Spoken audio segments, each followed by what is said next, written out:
అదేందో గాని ఎక్కడలేని చిత్రాలు రాజకీయంలోనే కనిపిస్తాయి అబ్బా.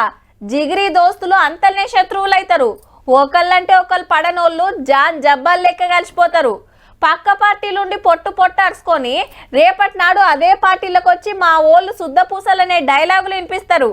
వెనకటో సామెతుండే, ఏ గూటి పక్షి ఆ పాటే వాడుతుందని. గవన్నీ ఎందుకు గాని గీ వార్త అయితే చూడుండ్రి. అప్పట్లో నీ ఫోన్ ట్యాప్ అయిందని కంప్లైంట్ ఇస్తేవి, ఏమైందో చెప్పుదురా అని పిల్వంగా ప్రవీణ్ కుమార్ సార్ సిట్ విచారణకు వచ్చండి. అలా లోపలికి పోయి బయటకు వచ్చి ఏమన్నాడంటే, కాంగ్రెస్ పార్టీ అధికారంలోకి వచ్చినప్పటి నుంచి విచ్చలవిడిగా ఫోన్లు ట్యాప్ చేస్తా ఉన్నది. ఇదెక్కడ కథ సారు? అప్పుడేమో బీఆర్ఎస్ సర్కార్ అంటివి, ఇప్పుడేమో కాంగ్రెస్ సర్కార్ అనవార్తివి. అచ్చా, ఏనుగు దిగి కారెక్కినాక కథ అంతా మారినట్టున్నది కదా. బిఎస్పీలు ఉండగా మీ ఫోన్ సీక్రెట్ గా రికార్డు చేసి రాలేదా సారు?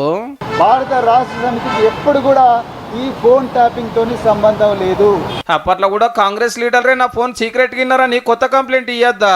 లేకుంటే ఏంది, ఏరే పార్టీలు ఉండగా ఎన్నో మాట్లాడి ఇంట్లోకి రాగానే మీరు మత్పర్యపోయినా మీ పాత వీడియోలు నిజాలు చెప్తే అనే చిన్న లాజిక్ మర్చిపోతే ఎట్లా ప్రవీణ్ సారు?